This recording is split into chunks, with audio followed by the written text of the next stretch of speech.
Que el Señor les bendiga, queridos hermanos, queridos amigos. Es un gozo muy grande otra vez de estar unidos para poder compartir la bendición del Señor, alabarle, bendecirle, escuchar la palabra, poder unir nuestras voces en oración y clamar al Señor, sabiendo que el Señor está siempre dispuesto a bendecirnos. Es un gozo muy grande poder estar en este momento y tratando de buscar la comunión en espíritu y la bendición del Señor sobre cada vida. ¿Cómo están, amados hermanos? Como dijo el pastor, nos alegramos y nos gozamos por poder estar nuevamente en vuestros hogares, compartiendo este momento tan especial que nos da el Señor para poder abrir su palabra, para poder sentir su presencia y poder estar todos juntos. Estamos gozosos porque hoy nos permitió participar de la Santa Cena del Señor en las reuniones presenciales que hemos tenido y también allí nos hemos gozado, hemos disfrutado la comunión, poder vernos, poder saludarnos y agradecer a nuestro Señor por su gran amor y su misericordia y sus bondades. Así que ahora nos vamos a deleitar alabando al Señor, bendiciendo su nombre y recibiendo el mensaje. Alabemos al Señor, que reciba el Señor toda la honra, toda la gloria y toda la alabanza. Amén.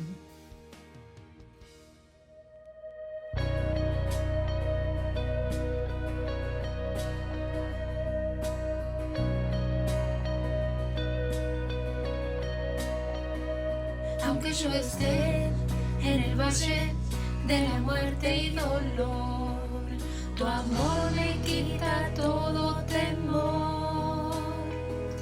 Y si llego a estar en el centro de la tempestad, no dudaré porque estás aquí. Y no temeré del mal, pues mi Dios conmigo está. Y si Dios conmigo está, ¿de quién temeré? ¿De quién temeré? No, no, no me soltarás en la calma o la tormenta. No, no, no me soltarás en lo alto, en lo bajo. No, no, no me soltarás. Dios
llega el fin. Voy a alabarte, voy a alabarte.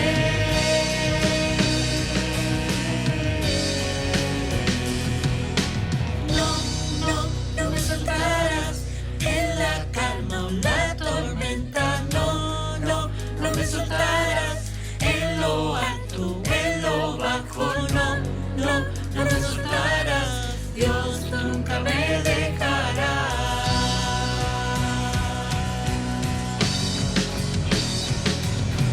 No me soltarás en la calma o la tormenta. No me soltarás en lo alto, en lo bajo. No me soltarás. Dios nunca me dejará.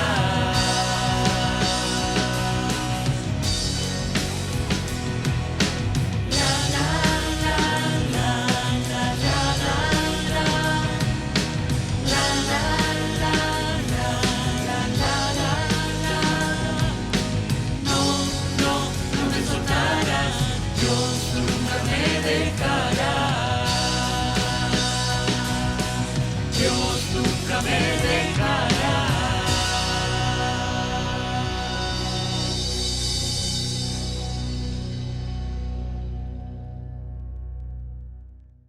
Vamos a leer la palabra del Señor en el libro de Josué, en el capítulo 3, los versos del 1 hasta el 6.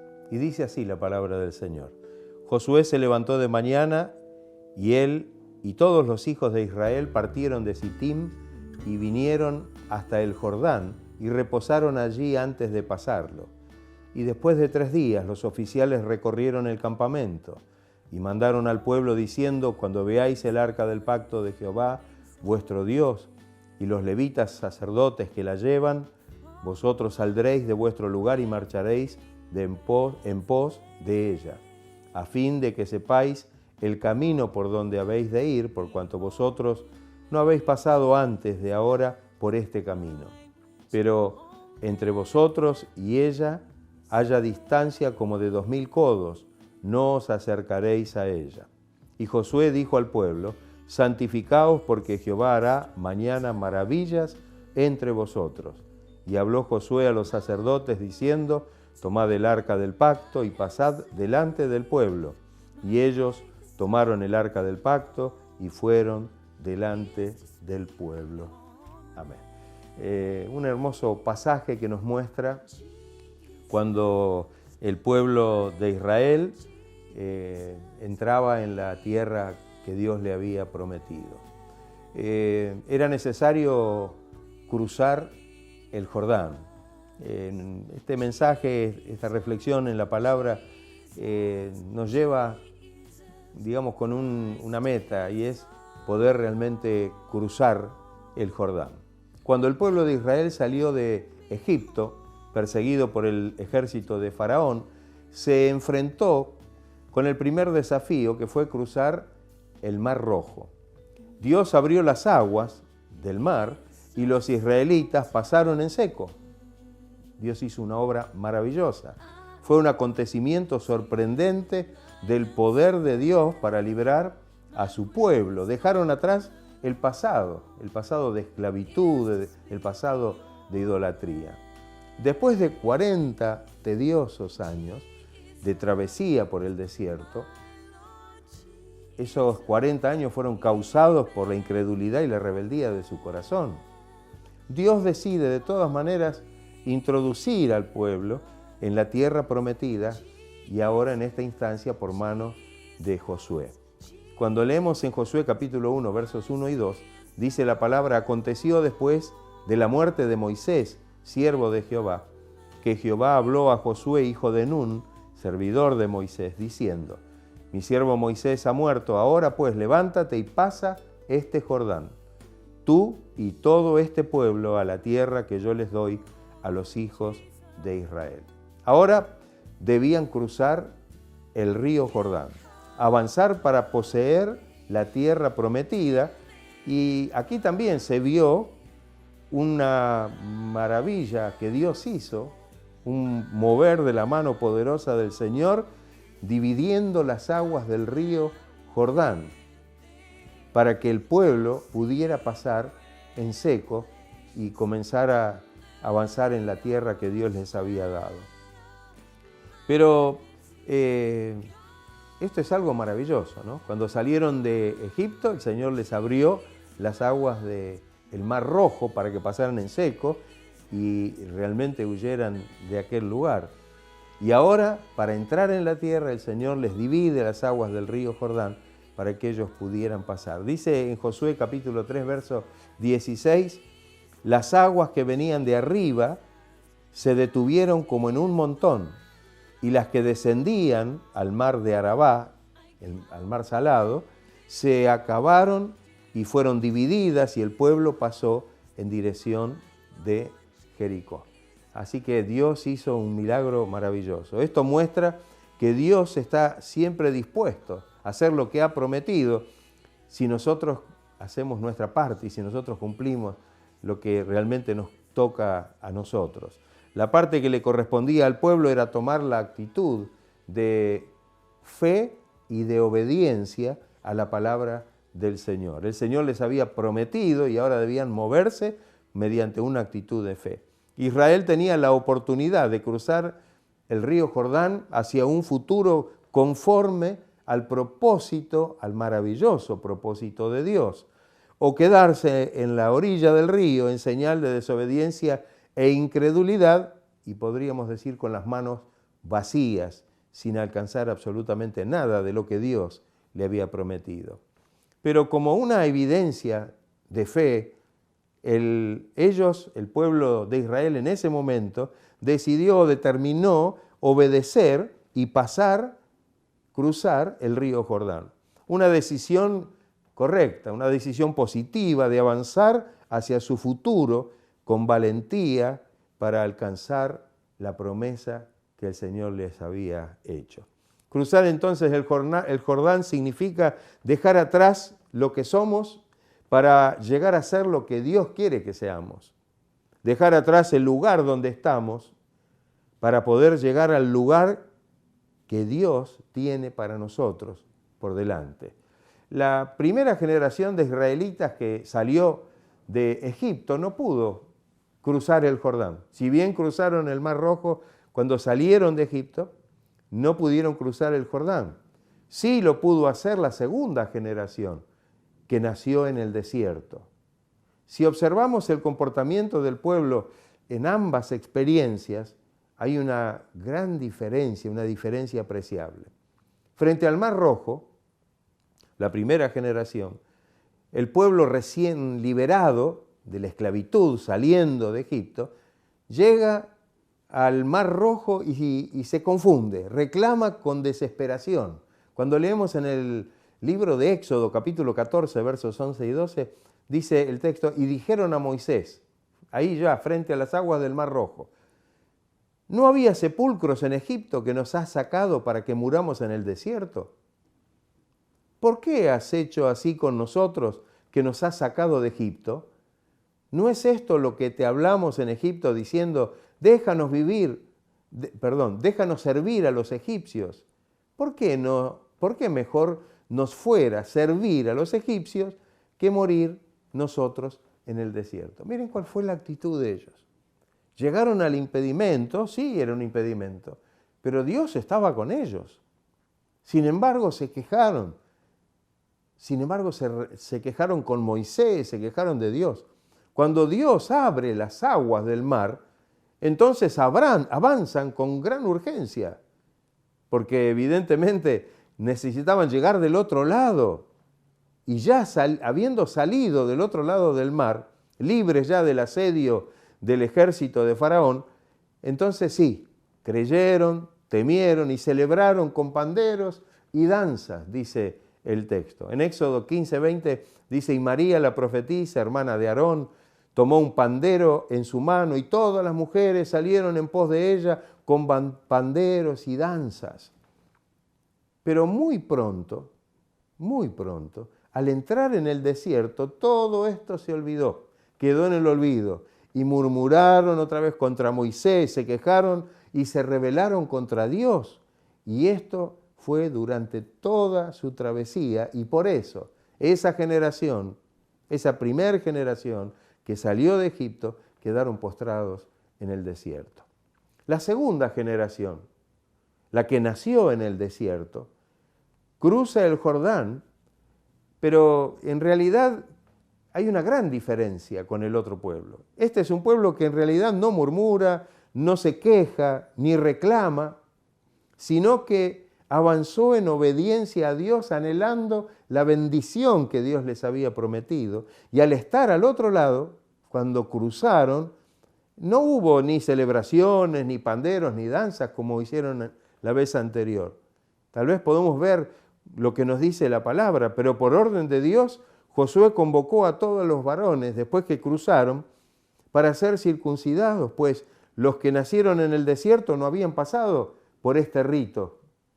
Y en lugar de celebraciones y festejos y panderos y danzas, realmente se sometieron a una dolorosa obediencia, a una experiencia dolorosa.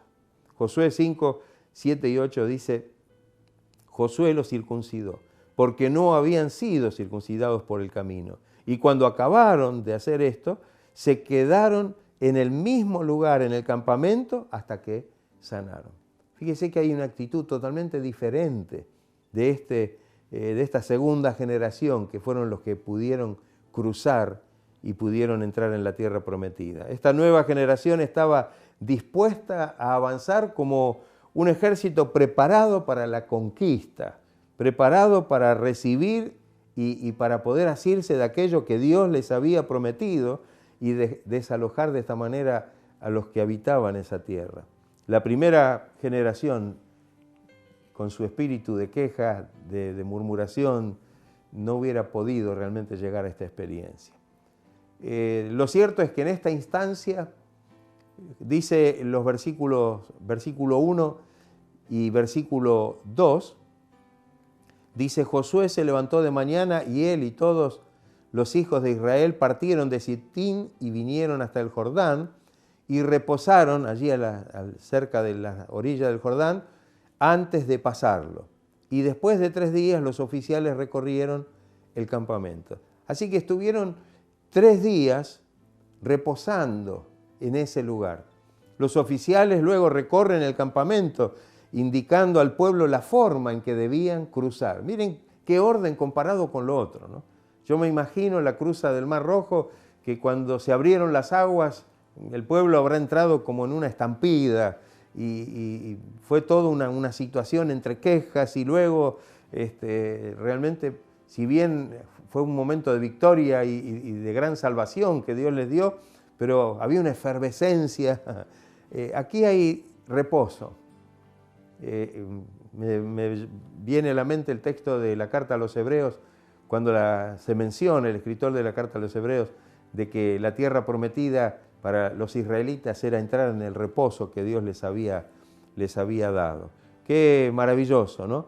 Porque fíjense que había un plan para cruzar. Cuando veáis el arca del pacto de Jehová, vuestro Dios, y los levitas, sacerdotes que la llevan, vosotros saldréis de vuestro lugar y marcharéis de en pos de ella. Qué maravillosa actitud la de este pueblo.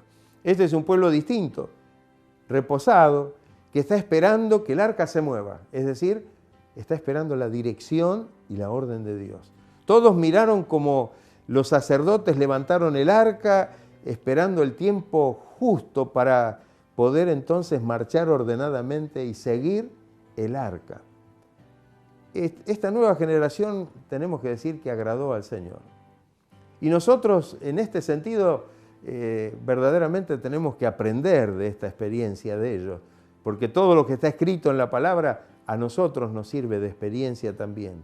Debemos reconocer con humildad que no conocemos el camino o la forma en que Dios puede obrar. Nunca sabemos exactamente lo que Dios puede hacer, lo que Dios puede obrar, de la manera que lo puede hacer, en los tiempos que el Señor lo puede hacer. Pero si esperamos que Él nos guíe por medio del Espíritu y por medio de su palabra, avanzaremos en la dirección correcta, conforme al propósito que el Señor ha determinado. Y esto es una bendición muy grande, si podemos realmente tener y aprender de esto en realidad a depender del Señor. Los sacerdotes que llevaban el arca del pacto dice que permanecieron en medio del Jordán hasta que todo el pueblo acabó de cruzar. Y todo Israel, dice el texto, pasó en seco. Qué maravillosa, me imagino el cuadro, los sacerdotes sosteniendo el arca en medio del río en seco y allí todo el pueblo pasando hasta que todo el pueblo hubiera pasado. El apóstol Pedro dice que hoy nosotros somos un pueblo de sacerdotes. Quizá tomando como ejemplo esto, podríamos decir, sostengamos el arca hasta que muchos pasen. Pensemos que en la esforzada actitud de los sacerdotes sosteniendo el arca en medio del lecho del río, fue algo maravilloso, ¿no? Fue algo que Dios lo ordenó de esta manera. Y realmente hubo allí una entrega, un esfuerzo, una consagración de estos pocos, pero que trajo una bendición a muchos, en este caso a todo el pueblo de Israel. Todavía hay quienes tienen que pasar, todavía hay muchos que tienen que cruzar para entrar en el reposo de Dios y entrar en la bendición de Dios y poseer las promesas del Señor. Y creo que esto es algo interesante. Muchos que tienen que salir del desierto de sus fracasos, de sus necesidades, a la abundancia y al reposo de la tierra nueva que Dios nos ha prometido. Pero son necesarios hombres y mujeres de Dios que estén firmes en medio del Jordán, soportando los vituperios de la cruz de Cristo y sosteniendo por el poder y la gracia del Espíritu Santo el testimonio del Evangelio. Qué maravilloso que en este tiempo podamos realmente estar en esa actitud. ¿Qué motivó al pueblo de Israel a cruzar el Jordán con esa determinación? Primero podríamos decir la certeza de la presencia de Dios. Dice que después de los 3 días los oficiales recorrieron el campamento y mandaron al pueblo diciendo: cuando veáis el arca del pacto de Jehová vuestro Dios y los levitas, sacerdotes que la llevan, vosotros saldréis del lugar o de vuestro lugar y marcharéis en pos de ella. Josué y el pueblo hebreo se acercaron al Jordán y acamparon a sus orillas. Después de esos 3 días de descanso, los oficiales recorrieron el campamento y dijeron cómo debían marchar. Cuando veían que los sacerdotes llevaban el arca y comenzaban a entrar en el río y mojaban sus pies, allí ellos debían tomar la decisión de seguirlos. ¿Por qué tenían que seguir el arca del pacto? ¿Qué simboliza el arca del pacto? Sabemos que el arca del pacto era uno de los muebles del tabernáculo que estaba ubicado en un lugar muy especial del tabernáculo y del templo, que es el lugar santísimo, y representaba la presencia de Dios, porque era el lugar donde la presencia de Dios se manifestaba. Jehová había dicho que desde el arca se manifestaría a Moisés y declararía sus mandatos al pueblo de Israel. Allí en Éxodo 25, 22 dice: y de allí me declararé a ti y hablaré contigo sobre el propiciatorio de entre los querubines que están sobre el arca del testimonio, todo lo que yo te mandare para los hijos de Israel. De esta manera el arca aseguraba la presencia del Señor, la presencia de Dios, en un evento de tal magnitud, un evento tan trascendente para ellos. Dice el texto que el arca los iba a guiar para que supieran el camino por el que debían ir. Estaban avanzando hacia lo desconocido. Dice el texto que nunca habían antes pasado por ese camino. Necesitaban la certeza de una dirección sabia, poderosa, como la de Dios. Yo creo que nosotros también necesitamos esa dirección para poder realmente avanzar en el camino que Dios tiene marcado para nosotros. La garantía de contar con la bendición de Dios, de alcanzar las promesas y de lograr la victoria, está en la presencia de Dios. Y esto es algo maravilloso. Si Dios no está, es difícil que nosotros podamos realmente tener la seguridad de alcanzar las promesas o de lograr la victoria.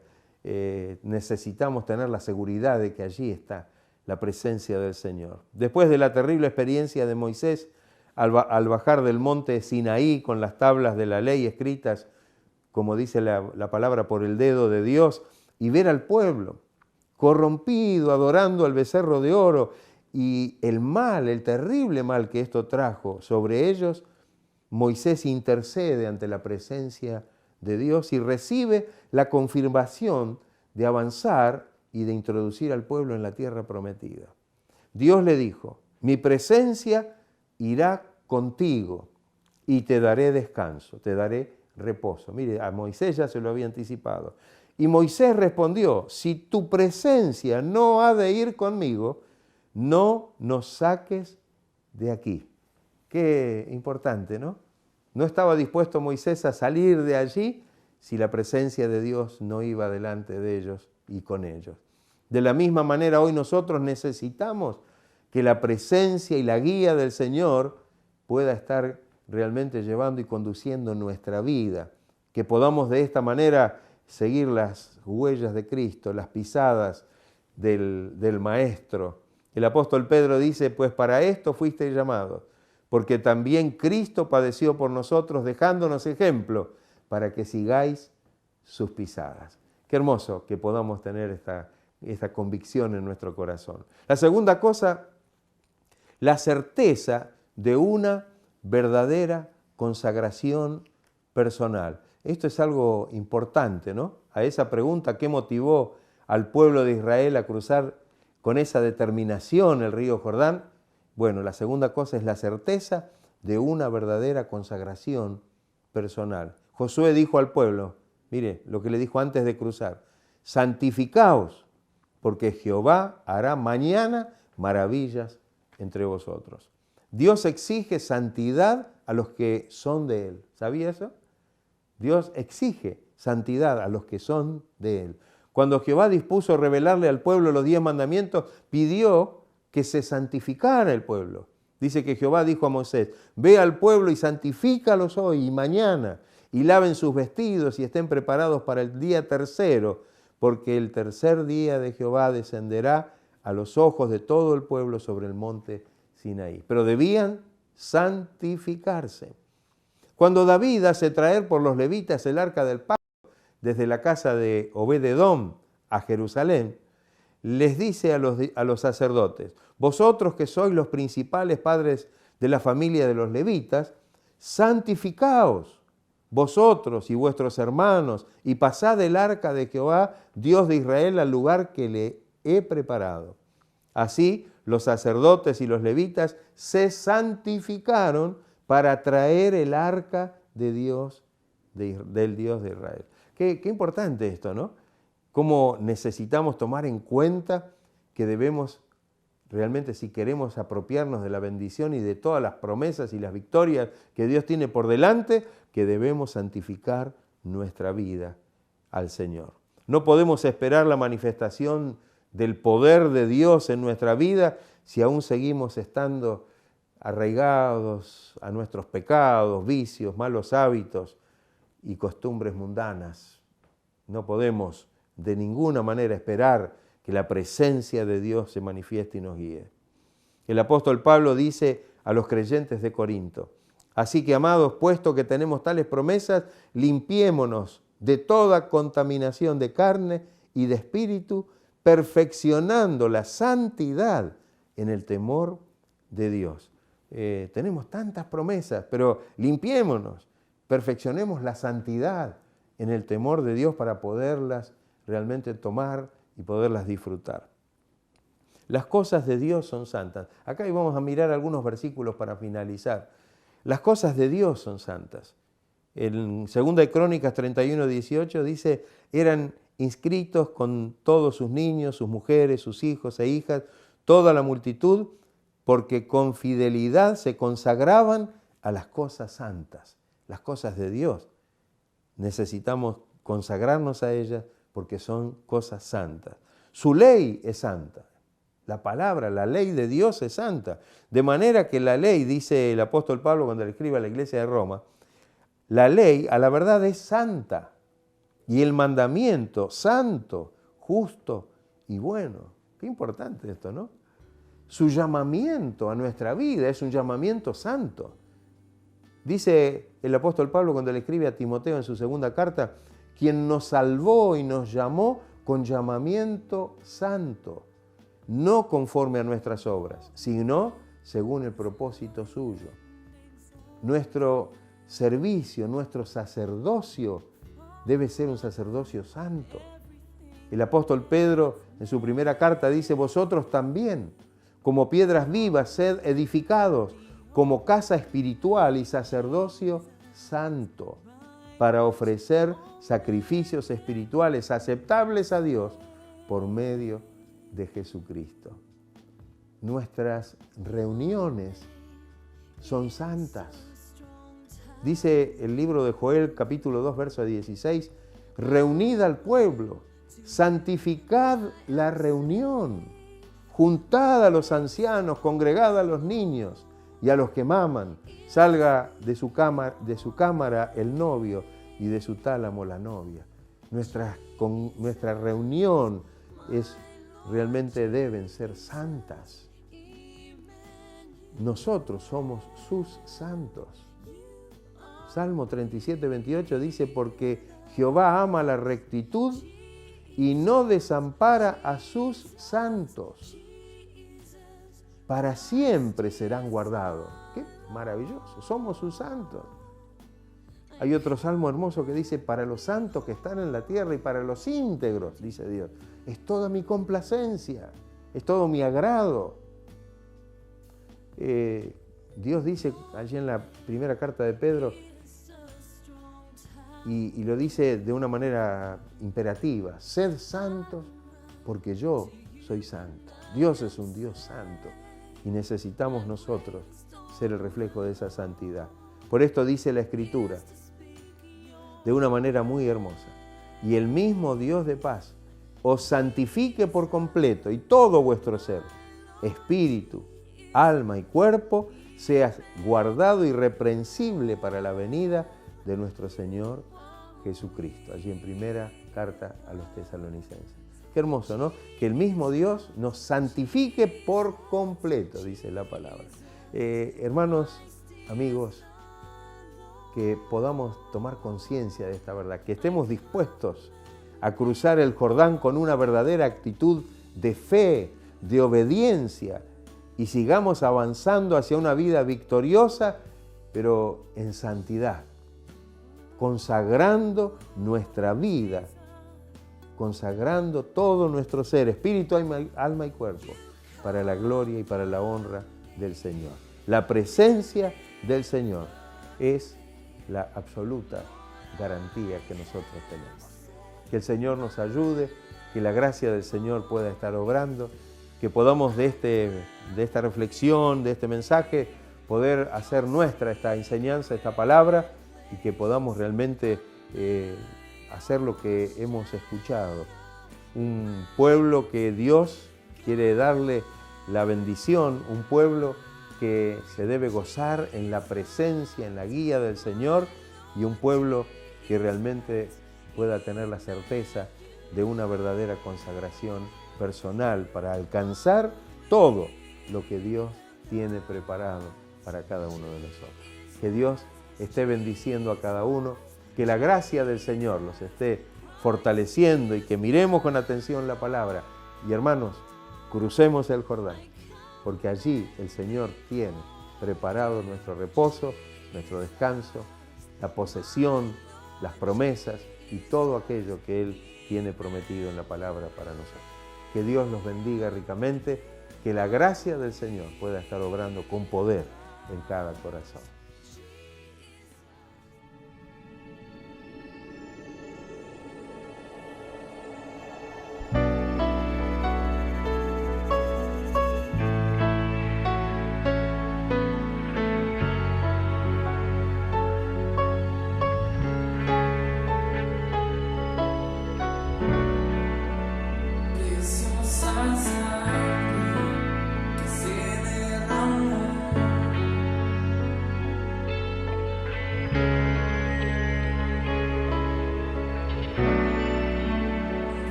Bueno, aquí estamos nuevamente.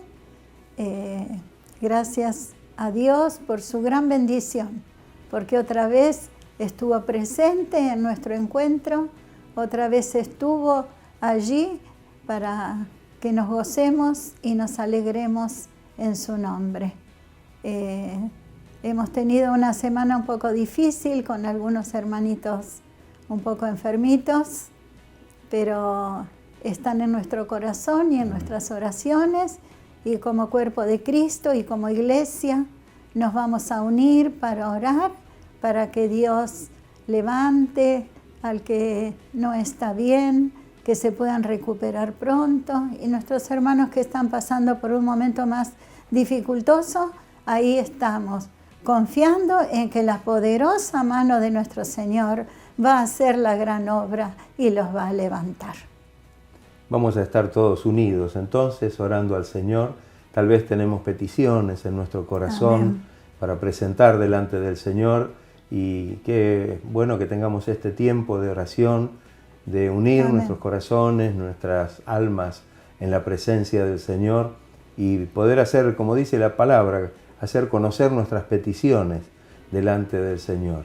Que el Señor pueda obrar con poder, sanando, que pueda estar librando, que pueda estar restaurando, bendiciendo las familias, los hogares.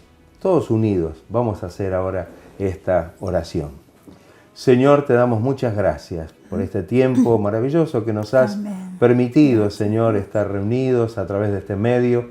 Gracias porque tu presencia se hace real y poderosa en nuestros corazones, en nuestras vidas. Señor, ahora unimos nuestras voces, Señor, en oración, en clamor, en tu presencia. Tú conoces las peticiones, Señor, de cada uno de mis hermanos, de mis amigos, que en este momento, Señor, estamos unidos para poder interceder por aquellos que tienen una necesidad, ya sea una enfermedad, un problema físico, ya sea, Señor, que estén angustiados, afligidos, deprimidos, Señor, con temores. Pedimos, Señor, que tu mano poderosa esté haciendo la obra, sanando a los enfermos, librando a aquellos que están angustiados y, Señor, bendiciendo cada familia, cada hogar, Señor, que tu gracia pueda bendecir, Señor, pueda traer prosperidad, abrir puertas de bendición, de trabajo, Señor, y que tú suplas toda necesidad conforme a tus riquezas en gloria. Todo lo pedimos en el bendito y glorioso nombre de Jesucristo, nuestro Salvador. Amén. Amén. Gracias, Señor. Gloria a Gracias, Dios. Padre amado. Gracias, Señor. Gracias, Señor. Dios. Gloria a Dios. Amén. Gracias, Señor. Queridos hermanos, les decimos que los amamos en el amor de nuestro Señor Jesucristo. Que el Señor los bendiga. Que Dios los bendiga ricamente. Worthy is the